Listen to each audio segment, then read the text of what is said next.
Bett Lucas. Oh, hi, Jimmy. Good morning. Well, afternoon to you. I'm West Coast time, so it's still morning here. How are you? Oh, welcome, welcome. I was just bragging all about who you were. Bett Lucas over on Instagram. Check her out. Oh, thank you, Jimmy. You're welcome. BettLucas is her username. She's actually a fellow podcaster, which I don't know about you, Bett, but it's kind of fun to have other podcasters on your podcast because at least you know how to talk. Right? You know, usually it's the opposite problem, right? We know how to talk too much. Well, at least me. I shouldn't speak for you, Jimmy. I love to chat, and it's so true because sometimes you'll interview someone and you're like, okay, and they'll give kind of a one-word answer. And podcasters know how to keep it going. Oh, it's the worst when you have like medical professionals that aren't used to doing media. I remember one time contacted, and with this little insider baseball for those of you watching. So I got contacted by one of these publicists. I know you hear from them all the time. I got 6 of them just today wanting me to have some guests on the show, and most of them will never show up on my show. They're not good enough. But like this person had a book. Okay. Yeah. And I was like, all right, we'll bring them on. And then the first question is kind of a packed question I do with most medical professionals I have not talked to before. So tell me what got you interested in being in medicine.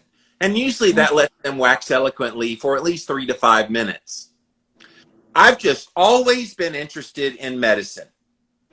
And that was, I was like, I wasn't ready for another question already. You're like, okay, please keep going. Yes. So I said, that's interesting. Did you have family members that were involved in that? I was like really trying to shift it. And oh no, I just really wanted to help people. Well, tell me why helping people is so important. Then she kind of went off, but it was just that whole, she didn't understand that first question is you start talking, I start hearing what you say, and we bounce off each other at that point. It's so true. And because you're like, you probably were trying to take a drink of your electrolytes or your coffee, and you're like, I was in the middle of drinking some water. And I was like, I was like, yeah. Oh, I know. Sometimes it's hilarious. I don't know if it's the faster in me or what, if other people can relate, or Jimmy, you can relate, but I feel like my desk is full of liquids at all times. You know, I've got my water bottle. I do black coffee, sparkling water or green tea. And it's so funny. I think it's like a collection of cups on my desk at all times. Yes, yeah. Well, for those of you that came in late, again, that is Bett Lucas. Go check her out, Bett Lucas, BettLucas, over on Instagram. She is a fellow podcaster, but she's on here today. I put out the call recently. Hey, be interesting. Come on as a guest on my show. Give me something interesting to talk about. And you've got a wide variety of topics you wanted to talk about. Like, all right, we're going to have a little jibber-jabber session all about health and fasting and family and career, maybe a little bit of controversial stuff of all this bullshit that's been going on the last 2 years in the world. Yeah, we're going to hit it all here today, you guys. So tell us what got you interested in health. Did you have some health issues? And don't you dare say, yeah, I've always just been interested in health. I will slap you. Oh, yeah, you slap me silly because I would deserve that. You know, it's so funny, Jimmy. I am, I'm a mom of 6 today. I work outside the home in the corporate industry. And I was always what I would define as decently healthy and active. I was an athlete in high school. But I think a lot of people can relate where at some point with the craziness of life, and you don't have to be a mom of 6, I think, to relate to this. I think anyone can understand this. At some point, my health kept falling kind of farther and farther down the priority list. Yes. And I kind of thought that's how it had to be. I thought that to be a good mom, a good wife, a good at my job, that there just wasn't room for my health. And so what happened was I kind of had that moment in time where I started questioning that. I started saying, well, does health take up room in my life, or does it make room in my life. And when that light bulb kind of started going off and I started kind of boldly questioning what I had always been told, whether it was fasting related, nutrition related, exercise related, I started kind of simultaneously questioning what I had always been told, but also questioning that putting my health a little bit more up the priority list was selfish. And what I noticed is that when I started doing that, I was feeling better. I was sleeping better. All of a sudden, yes, I lost weight, which is great, but it was all those other side effects that I was getting because I moved up my health on that ladder. And what I think my message is, and why I'm so passionate, is that I want other people out there to have that light bulb moment too. I want them to have that, wow, okay, so I'm not selfish, Bett, if I go take a walk. I'm not, Can we dig into that one a little bit? Because you're Yes. not the only woman who's felt that obligation of everybody else first, then I'm last. Yes. Where does that come from? I know it's a little bit of an American culture thing that women take that ownership of the household and the man brings home the money. That's kind of the societal kind of roles. Is that what it is? Is it just these societal roles that people try to fill, and thus, because it's expected of you, you believe it? It's very fascinating, and I feel like these last few years I've really tried to dive into that, and dig in and say, why is this? Why is it when a dad or a man, and I'm not trying to always make it a gender thing, goes to the gym, they say, I'm being so healthy, rah, rah, me. And that same female or that mom goes to the gym and she says, Jimmy, I feel so selfish. Why is there this disconnect? Why? But the difference is she's the one putting her pressure on it that she's not supposed to be doing that. Yes, it's saying that. Everybody else is going, you go, girl. Exactly. But she has this idea that it's being selfish to want to do something for yourself. My best friend is Brittany. She's a happily married woman, 10 plus years, 3 beautiful babies. So she's got the whole American dream. And she does the same thing. She's like, well, I have to make sure all of them are taken care of and then me last. And I'm like, no, you are just as important. And yet a lot of women, they do that. Yeah. And I think what the epiphany hit me, Jimmy, was that I thought that meant I could give back less to this world.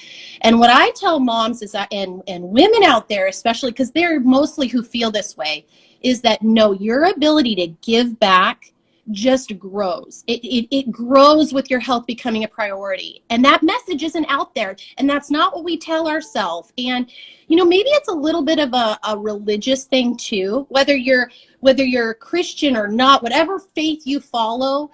I do think there's this thought process that's ingrained in us too, that we need to die to ourselves. And I guess what I want to tell everybody is that you can sacrifice for your family, for your kids, for the community, for this world, but you can sacrifice it better if your health is more of a priority. I know in the Christian faith, there's a heavy emphasis on women submitting to their husbands. And so maybe that's a little bit of some of the mindset as well, as kind of playing that submissive role, meaning kind of taking a back seat to others. And so, look, I think women who put their family first and take care of their man, you are a gold mine wife. Amen.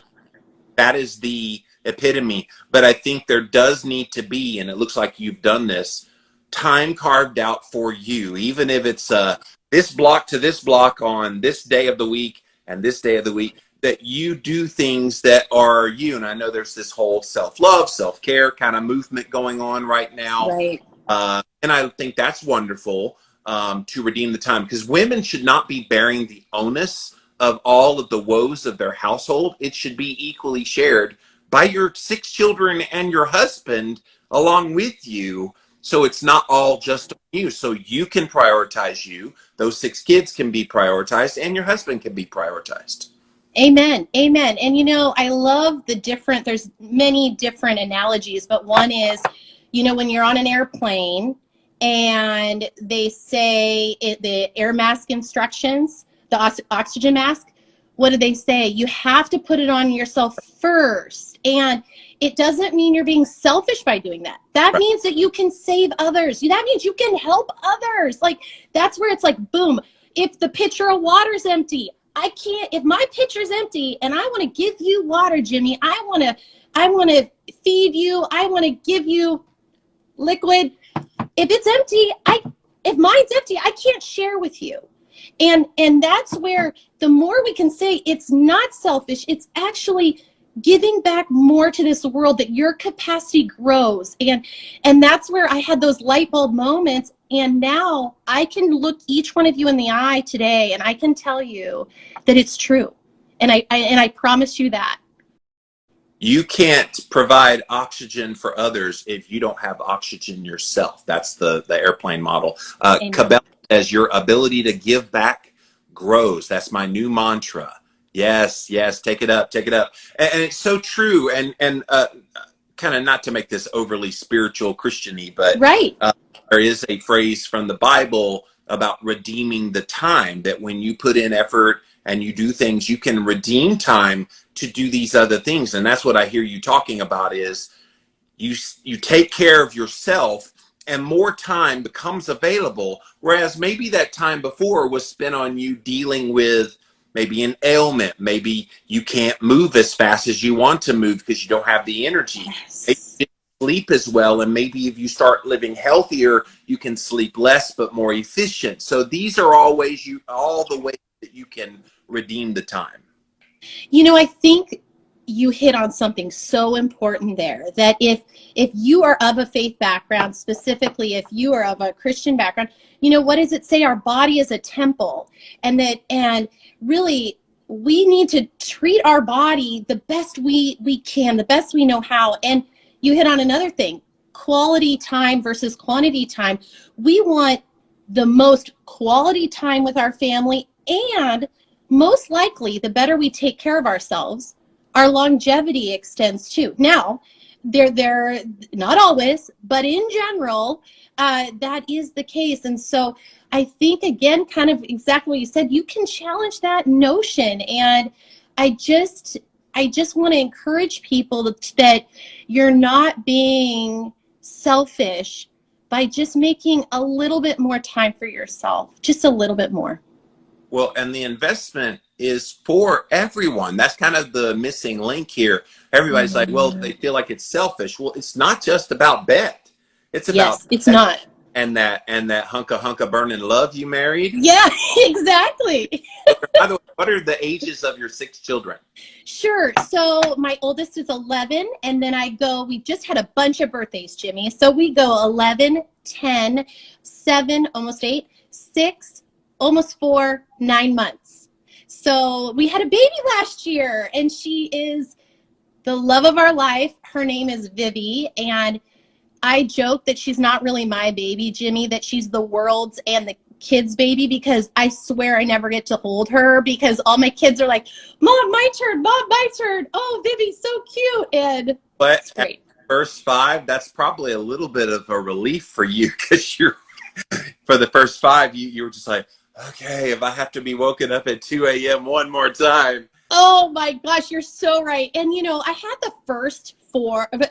First 4 were born in 5 years. Wow. And so you can imagine that's kind of when I had my epiphany on the health journey, because I was like, oh my gosh, I am feeling all the things. I'm juggling all the balls. Which ones are plastic? Which ones are glass? I don't know. And that's really, it kind of took that craziness and to have me have that moment. But yeah, the kids are doing great. They're so fun. They humble me. Really, let's be honest. I am very in touch with my own imperfections, Jimmy.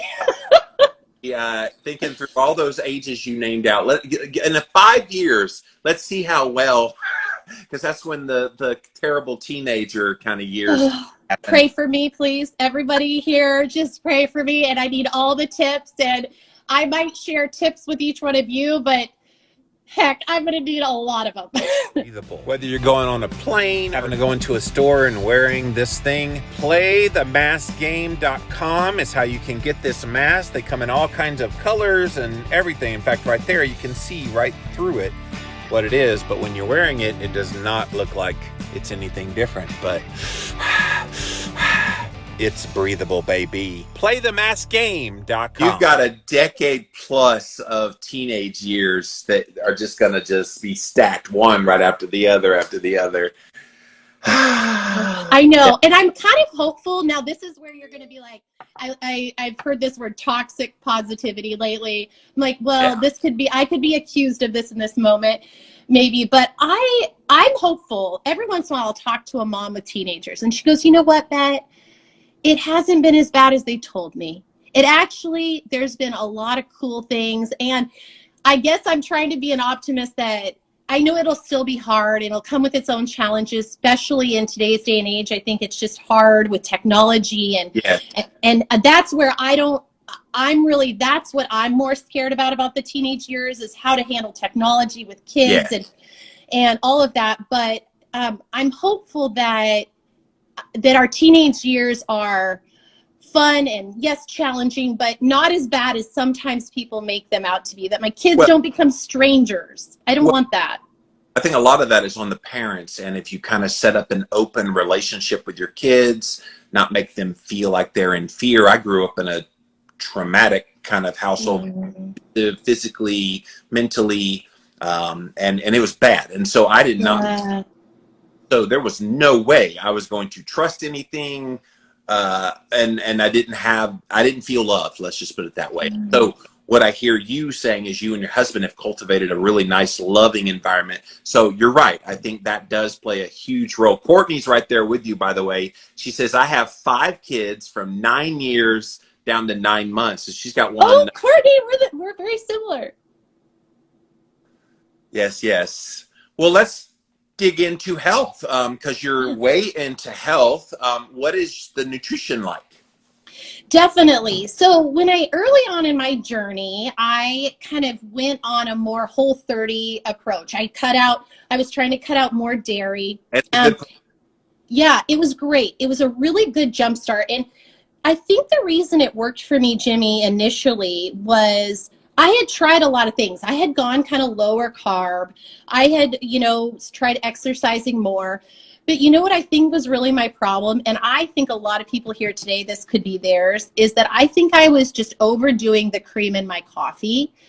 And it was funneling throughout my morning. And it was causing me to just rely on that. And I wasn't really realizing that I was kind of drinking a milkshake all morning. Even though it didn't have sugar in it, it was a lot of cream. It wasn't just, a teaspoon or a tablespoon. There's natural sugar even in cream, the lactose, the lactate. So, and I think I love that. Like, I think I have an affinity. And so giving up a little bit of that, for a while really jump-started me. And then as I was doing that, I think it kind of led me to fasting on accident because I was less hungry. So effectively, instead of having cream in my coffee, I had black coffee, or I had hot water, or I had green tea. And the fasting effectively kind of just sped up my journey. So I went from, I was having success, feeling better after I did the Whole30 one time, and kind of eating like that in general.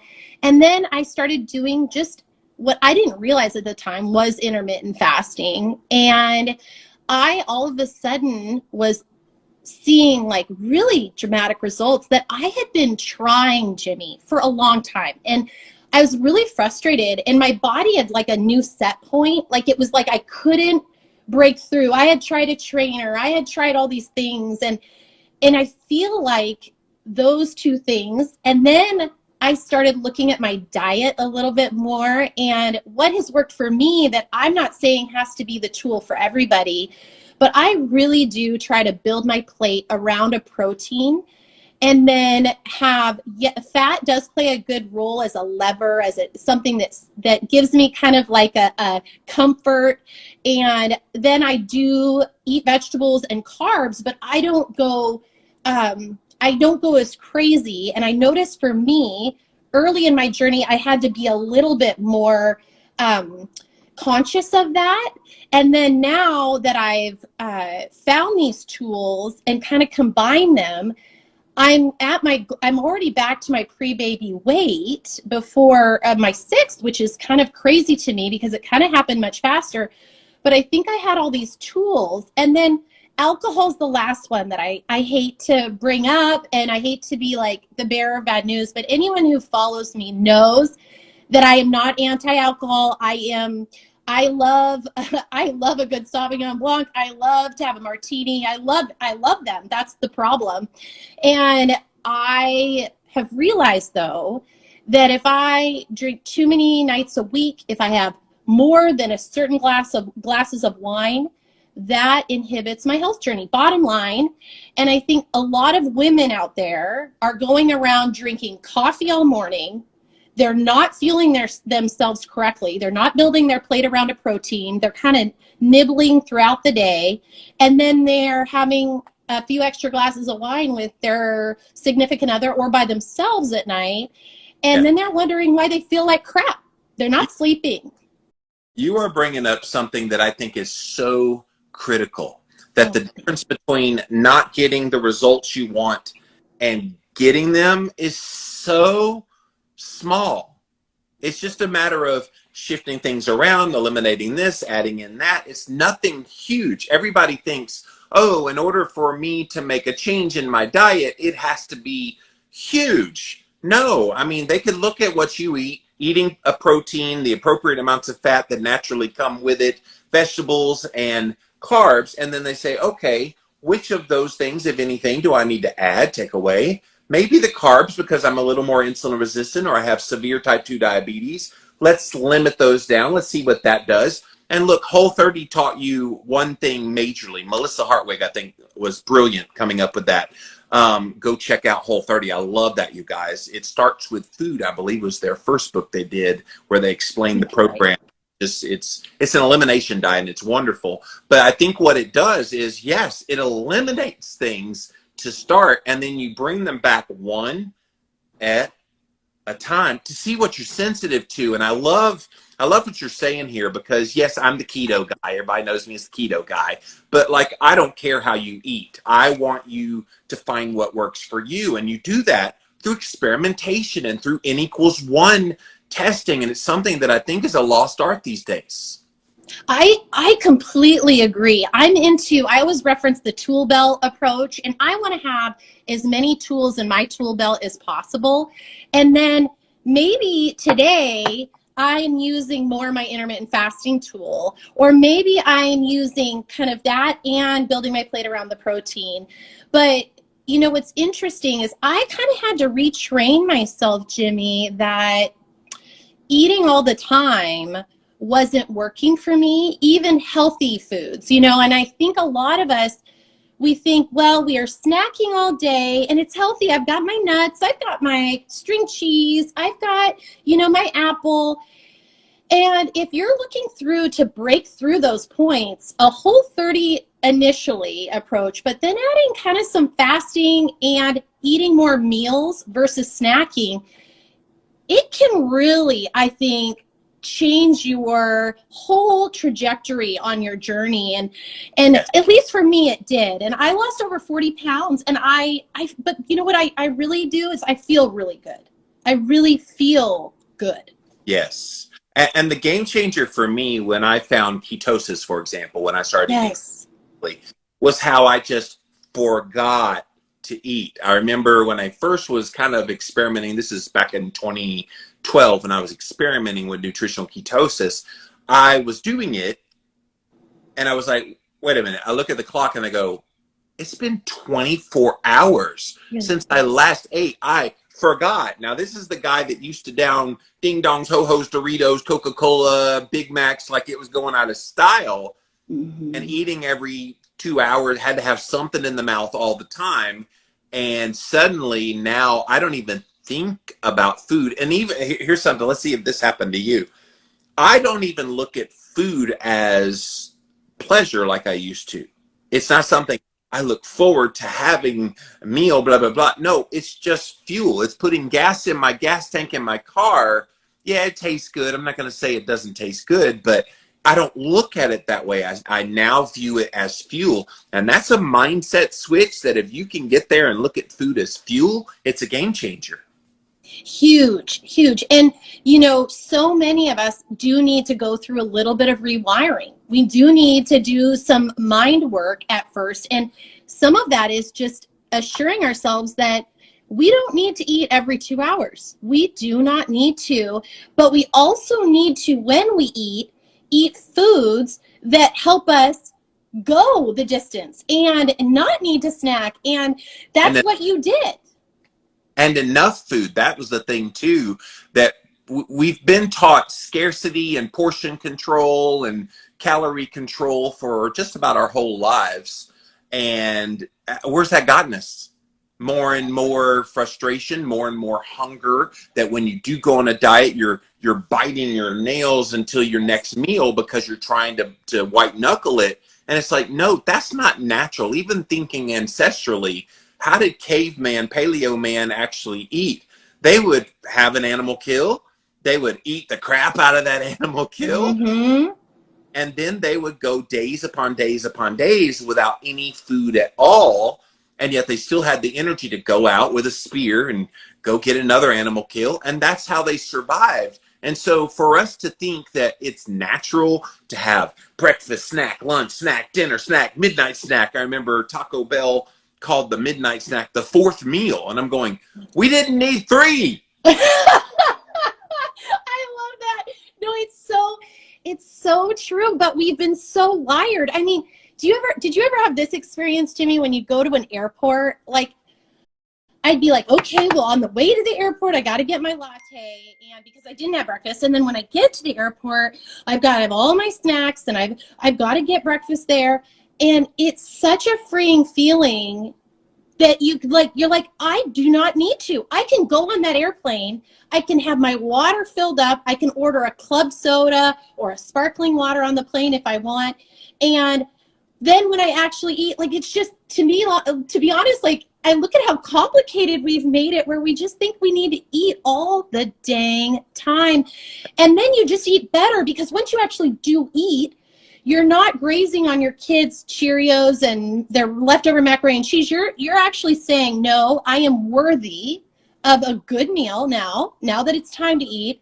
And I'd much rather be that lioness who's out hunting with all the energy and going than that sleepy lion after they just ate, you know? Yeah. And So I have a funny flying story. I remember being stuck on a tarmac for over an hour one time. We were out there, and so the waitress or the stewardesses were all saying, "Oh, we got to make sure everybody's got a snack and some water." I'm like, I'm good. Like, it was just amazing. Like, all these people were freaking out on the plane that, oh my God, what are we gonna do? We don't have food. And it's like, you need food. You were just in an airport an hour ago. Did you not eat there if you needed something? Like, it was so weird to me. But again, it's indicative, it's endemic, I suppose is the word, of where we are in society, that people feel like if they don't have access to food, I wish they would go into some other countries at some point and see how we've got it made here in America. There is so much food availability, and granted, a lot of it's crap, but yeah. Availability to something to nourish our body, at least in the moment. Not every country has that.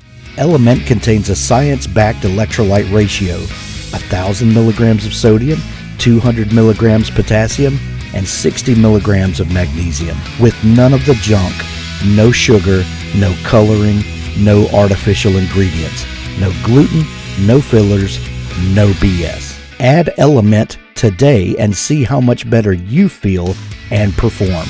Use the URL drinklmnt.com/Jimmy.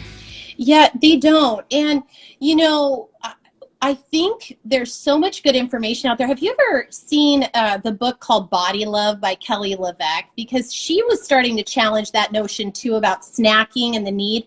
And one of her lines was, "You're not a toddler. You know, quit snacking. You're not a toddler. Like, knock it off. we don't need it. And her book really talks about, even if you don't want to intermittent fast, even if you don't want to fast at all, try to just elongate the time between your meals and try to not snack. We would as a society get a whole hell of a lot healthier if even we just stop snacking so much. And at night, cut ourselves off. Close the pantry, put a frickin' lock on that door. We have a lock on our pantry door, by the way, because we have 6 kids.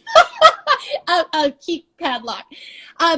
But I'm telling you, you would have that's so true, because we think we all need all the snacks. My poor kids at school, they make them have all these snacks. And I'm like, when I was in school, we didn't have snacks. We went to school and had lunch. That's all. It's just such a new thing.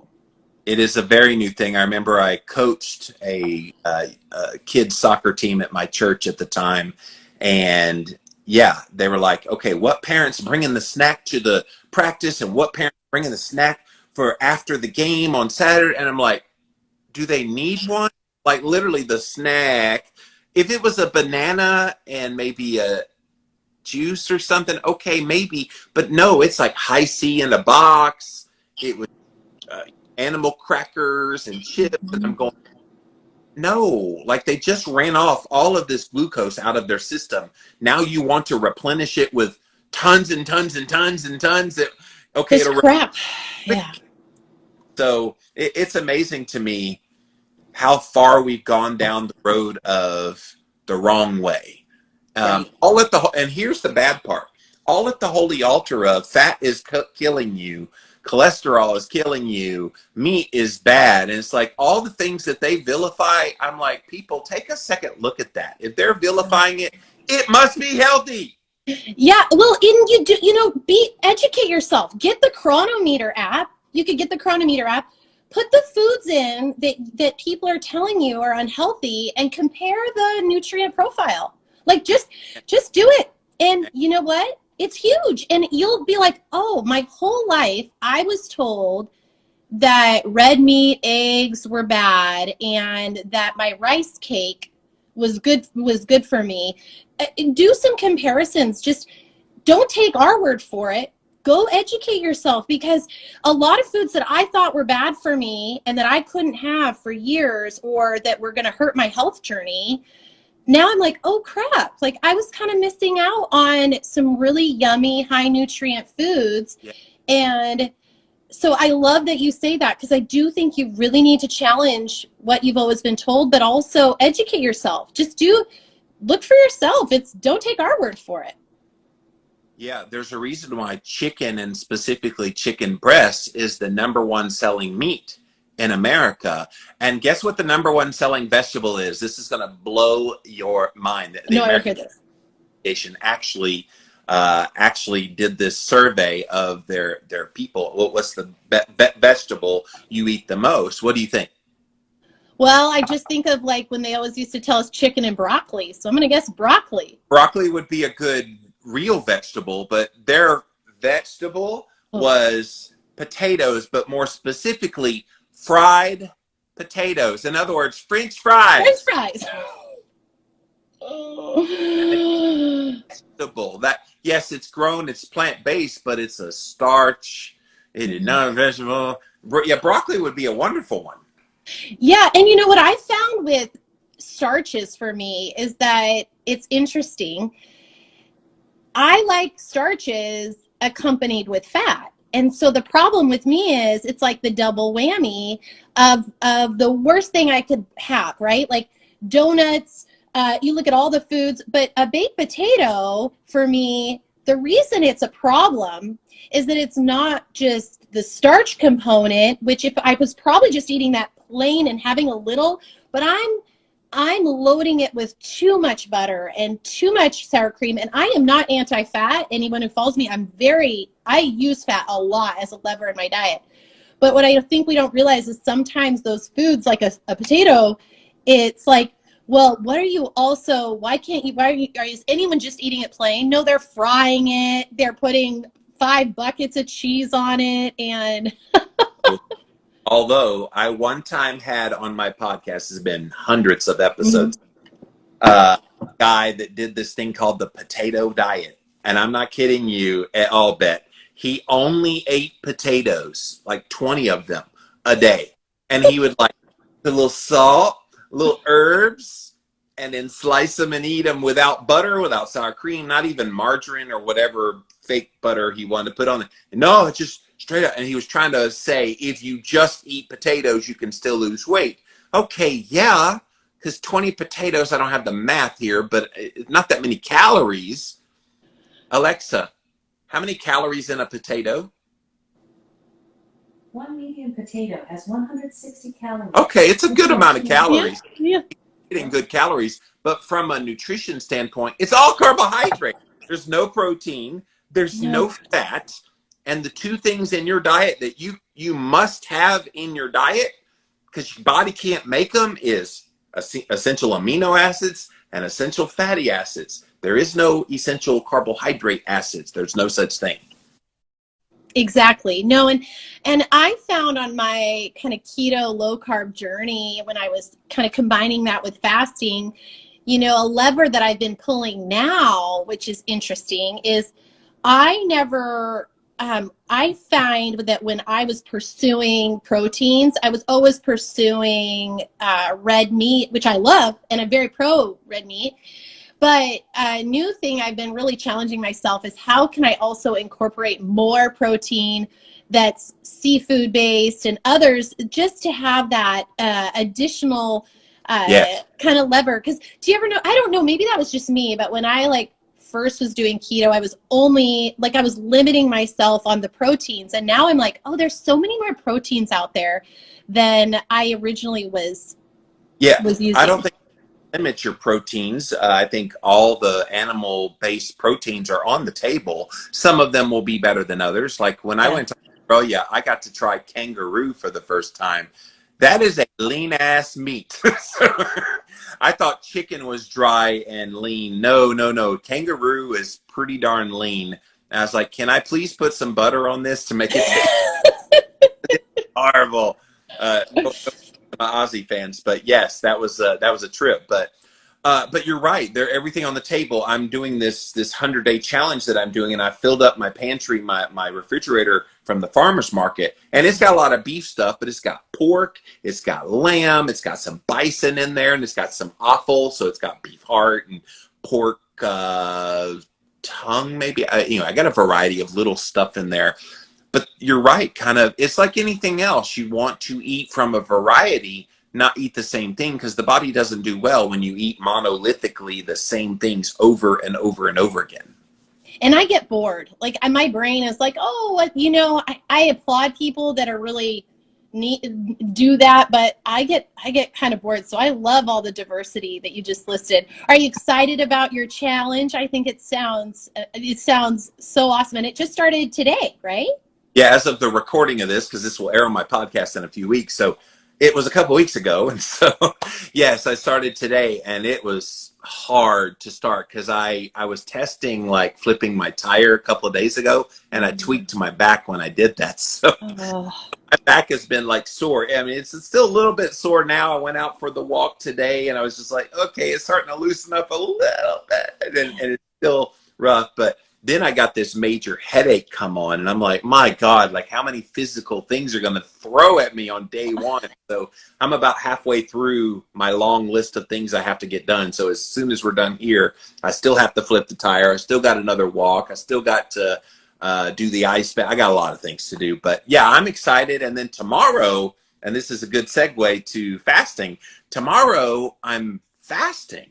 So I'm doing alternate day fasting with this. So my last meal tonight will probably be around 6 or so. And then I won't eat again until I wake up when I'm hungry on, what would that be, Friday. So yeah, it's going to be interesting. I've done alternate day fasting before, and I do intermittent fasting. It's easy. I can do that in my sleep. But alternate day fasting, I have not done for this long ever. 100 days in a row, 50 days of eating, 50 days of fasting. I'm a little intimidated by it, if I'm being honest, because what do I do if I get on a day where I'm doing all these biohacks except for flipping the tire, and they make me hungry? Am I supposed to suck it up, buttercup? Now, I'll do all the things I normally do, and let's hear from some of your tips. But I've got electrolytes ready to go. I can stick some salt underneath my tongue, and that kind of revives you a little bit. But I've been deep in the throes of like an extended fast, and even those things can be rough on like day 2, 3. Now, the good news is I'm not extended fasting. I'm going to be able to eat the next day. So I wonder how I'll respond to this. It'll be interesting.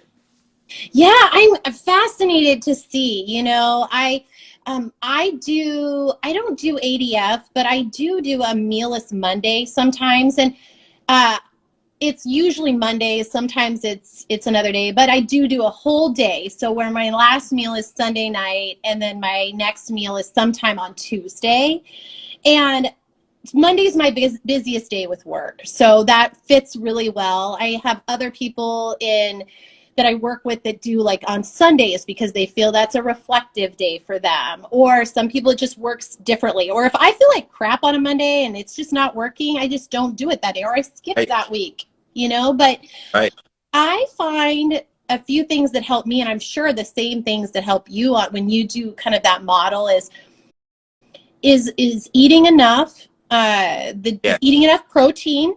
Yes. And eating enough the day before, getting enough sleep is huge. Hold on. Let's camp out eating enough the day before. So today I've had a pound of grass-fed beef, 3 backyard chicken eggs, and 2 ounces of mozzarella cheese. That's what I've had so far.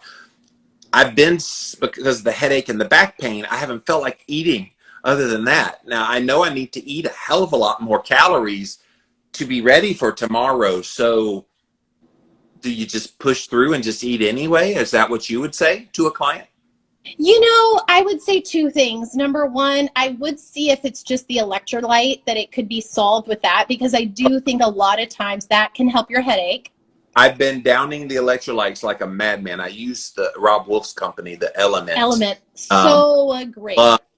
Love that company. Drink lmnt.com/Jimmy if you want to get some. But yeah, it's really good stuff. And so I've had 3 of those today. So I've been downing a lot. And then I heavily salted with Redmond's my ground beef when I cooked them earlier. So yeah, I find that can really help. And then if you find you're still having a headache, I find sparkling water sometimes can address it better than just flat water. Maybe it's the natural minerals in it or whatever.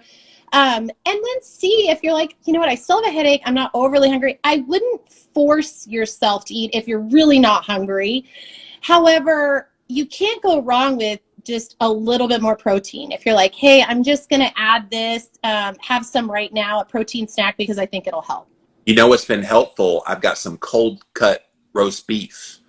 And so I could roast beef and mozzarella, or I think the other one I've got in there, smoked provolone roll up, and that way there's no preparation involved. It's just eating it straight up. And so I got backup plans. As far as the headache goes, I've got this little massager thing that I can like roll along the top of my head, doing that an hour today, just so I could talk to you today. This is like an hour. Well, that's so nice of you that you sucked it up. You don't seem like you have a headache at all. You're doing great. And some people that get headaches, they've overdone the coffee, but that's not what you've done. But I noticed that too, that's not your thing. But if anyone's listening and they're like, oh, this sounds like me, I've tried the electrolytes, I would tell them to chill out on the caffeine, because some people, in an effort to fill time, guilty right here, I would always prefer to drink coffee over water, which is why I have to challenge myself to do your water. I love it. Cheers. And then just, for me, really, really key is the role of sleep and alcohol. And I know, again, this isn't really your issue, but if someone's having issues with their fasting window, a lot of times I drill down. I'm like, well, what did you have to drink last night with dinner? And they'll be like, oh, well, we finished the bottle of wine, or yeah, I had an extra. And it's not that you can't fast, but it will make your fasting harder. And it's the magical thing that can happen when you're like, oh, I'm going to cut the alcohol a little bit and I'm going to sleep better. Like, that's just key. Real Good Foods is one of the fastest growing frozen food companies in the U.S. Everything they make is nutrient dense, high in protein, low in carbs, and made from real food ingredients. Instead of using processed flours, everything they make is 100% grain-free and gluten-free, which is how they keep their carbs so low. They can be found at Costco, Walmart, Target, Kroger, and in almost every grocery store nationwide. Or you can order online. Check us out today at realgoodfoods.com and at Real Good Foods on social media. Yeah, and I've never had an issue with alcohol. I've got some alcohol in my refrigerator. I drink it maybe twice a year. I'm not a big alcohol person. I mean, I suppose when I was on a cruise, I would have more than I would normally have. But yeah, it doesn't do a whole lot for me. I like staying in reality. And by the way, I don't need alcohol to have fun. I'm pretty damn fun without it. So. I think that's great. Well, some people, unfortunately, have made themselves think they're not fun without it, or think that they need it for de-stressing and anxiety reasons and sleeping. And, you know, if, again, educate yourself. I am not an I'm not here to be a self-righteous. I am far from that. I've overindulged in my days too, but I think the biggest thing that the epiphany is when you realize that it really doesn't de-stress you. It really isn't helping your anxiety. It's not solving your sleep issues. You need to solve those outside of alcohol. Right. And same with refined carbohydrates, sugars, grains, same with fast food. What we're desiring is kind of a dopamine hit. And when we don't get it, and it's so funny, we gravitate to the worst possible ways to create dopamine. And yet exercise does it. Being with someone you love does. There's so many things that you can get that without having to have the negative ramifications of alcohol and refined carbs and on down the list. Amen. No, I think it's so true. And isn't it amazing how your mind tells you, I don't want to go for this walk. I don't want to go for this run. I don't want to get outside. Telling me that, right? It's telling me, and it tells you that.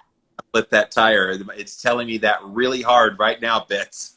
I know, it's telling you. And you know what's funny is some people think, they look at someone who's trying to be consistent on their health journey, that they're not taking these huge strides, but they're taking consistent baby steps, and they think something is that person's just better than them, or that person's just strong. And it's like, no, every day, still to this day, Jimmy, there are most days where I'm like, I don't really want to go do that. I don't want to. But you know what? When we push through, then we talk to ourselves right after and we feel invincible. We feel so great. We feel so high.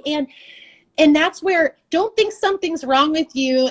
Anyone listening, that if you are having those mental voices that are telling you that, oh, I'd just rather sit here. I'd just rather be in my pajamas. Yes. I read a statistic today. Somebody posted, it might have been David Goggins. Anyway, where you feel like you want to give up at that point, that moment that you think you can't take one more step, you're only 40% of your actual capacity. Wow. I love that. So much more potential. And I read that today of all times. And I went, damn it, I don't. But I was going to do it anyway. But it was nice motivation of, okay, Jimmy, suck it up, Buttercup. The back hurts, yes. The head hurts, yes. But you're going to do this because you've got a commitment. You got a bigger goal in mind. Yeah. What is it? Fall down 7 times, stand up 8. And a lot of people think that it doesn't pay off to kind of just push through, but it doesn't have to be these huge monumental push throughs. It's just consistent baby steps each day. And I bet that's what you're going to see on your journey. Yes. I guarantee it. Did you ever see I don't know, I think it's sometimes attributed to the Atomic Habits book, but I don't know if it's actually in the book, but it's those 2 ladders, and one ladder has rungs that are really spaced out. And then the other rung just has lots of little rungs spaced really close together. And the message is that they both get to the same destination, and yet there's two guys standing at the bottom, and the one with the wide rungs can't reach that one and doesn't get to his goal. But the guy at the one with all the small baby steps, he gets there. Because and I think that's such a message of our health doesn't need to always be these crazy things. A lot of it's the baby steps, like your challenge that you're doing each day. You know, I'm going to go for my walk. I'm going to flip this tire. And those small, consistent steps, they pay off. They really do. Yeah. It's all about it. That's why we fail so much, is we think we need to go to the gym for 2 hours. We need to do all these things. And you know what? That's why no one starts, because there's no room for that. People don't have time for that. Most of us don't. And it's intimidating if you put like, you must blah, blah, blah. And I'm like, no, nobody said you must. Maybe that's a goal to try to strive for. Don't must people, because then they'll never do it. Give them to have, okay, I can latch onto this today. And then from this, I can latch onto this and latch on and go up and up and up. Like you said, with the smaller prongs. I love that analogy, by the way. And it's an endemic problem with so many parts of the diet world, where we try to tell people, if you want to eat keto, this is the way you got to do it. If you want to eat Whole30, this is what you got. And it's like, give people like options so that it doesn't seem so overwhelming. And then, and I've had a few guests on recently talking about this, you got people adding new things to the basics that then people hear all the new things and go, well, I can't do all of those. And no, that's not the point. Right. No, it's so true. And it's really, really keeping it simple is important. And I love that your wording of must or should. You know, I love that phrase, like, stop shoulding all over yourselves. Stop it. Like, just simplify it and make it doable. Right. And simplify it. And that's where, again, when you simplify it and make it doable and something you can do each and every day, then you are much more likely to hit your goals and achieve your goals than if you just make it these crazy big things that you're never going to stick with. You're never going to stick with. Look, I listed a whole list of things with my 100-day challenge, and other than the 2 60-minute walks, I didn't put a time on any of them. Right. By design. So before we came on the air, I was working on my headache. Holly's asking how it is. It's better, Holly, because I used that little massager thing, but I also went in the infrared sauna for 20 minutes. So I got in my infrared sauna. I also got on the vibration plate for 8 minutes.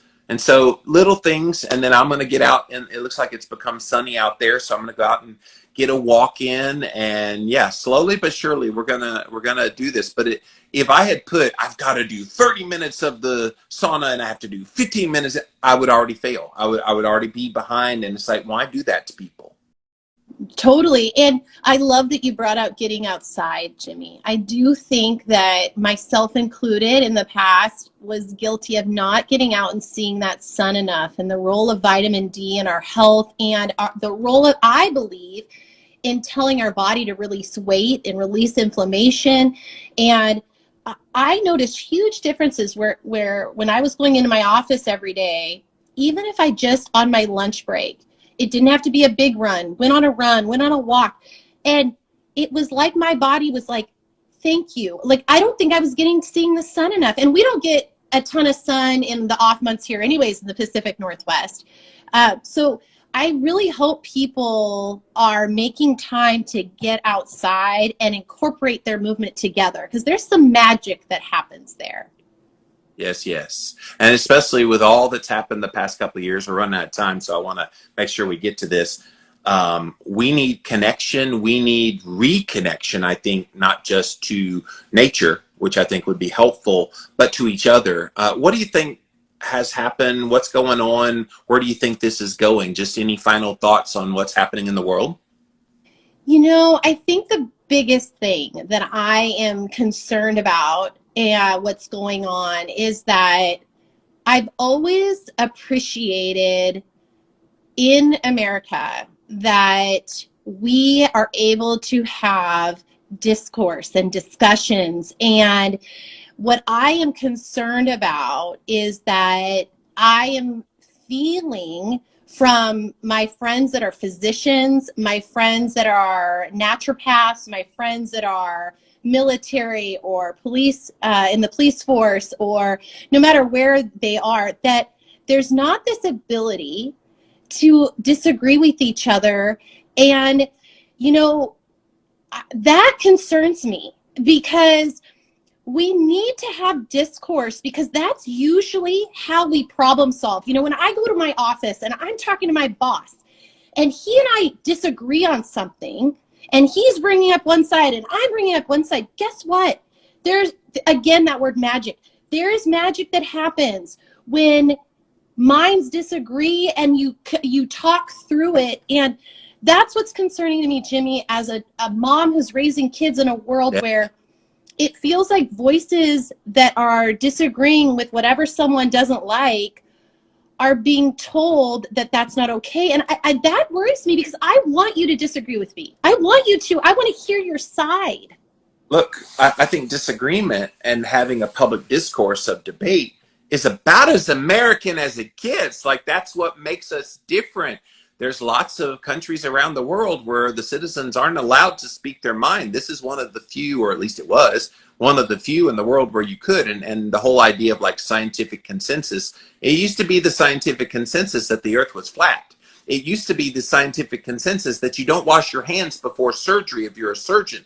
Like, then we learned, because people challenged those notions, they had the discussion, and then new ideas came out of that. And not necessarily new consensus, but new understanding. And everything is up for grabs of trying to. It's so true.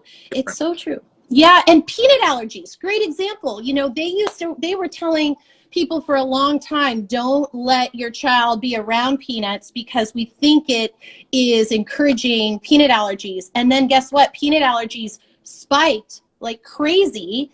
And now they're saying, oh, well, maybe that contributed to peanut allergies. And I think the list goes on. And I'm not here, and you're not here to be like, you're wrong, I'm right, you're wrong, I'm right. We're saying something that people need to wake up and listen to, that when someone challenges something, when someone disagrees with me, I really process it and think through it. And it's important to have that. You know, I had a rabbi in college. I took this world religion class.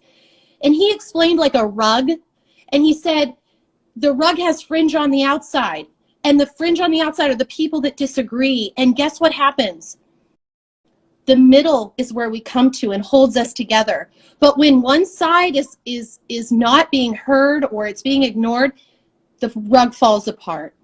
And that's where I'm seeing today. So not to end on a negative note, I'm hopeful, because there's enough people out here that are saying, we need to have the ability to disagree and have public discourse. It's important. Well, the positive way to end it is, don't stop speaking your mind. Amen. Be bold. Online, because I don't back down from what I believe. And people are, oh, you're spreading misinformation. I'm like, no, I'm spreading information that you disagree with. That's not misinformation. It's just information that you happen to not agree with. And it's okay. I don't care that you don't agree with it. Just hear me out, respect me enough. I respect you, and we should all respect one another. And life is so boring if we all are the same and all agree on everything. Like, isn't that like one of the most basic things your parents or life should teach you? Like, my life would be so boring if everyone thought the same as me. Ugh. Yeah, I would pull my rest of my hair out. I can share. I've got too much here. It's overtaking the screen. Well, guys, again, that is Bett Lucas. She is BettLucas over on Instagram. She is the host of a podcast. Go look it up, Living Your Big Bold Life.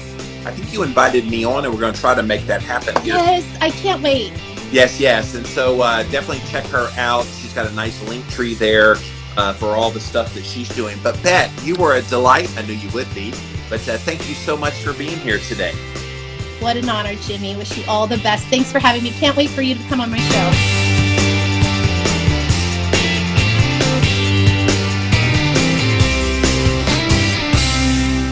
Chow is a customizable shake mix that is also perfect for cooking and baking, giving you simple, nutritionally perfect meal options. Keto Chow. Make keto easy. Discover your favorite flavor at jimmylovesketochow.com.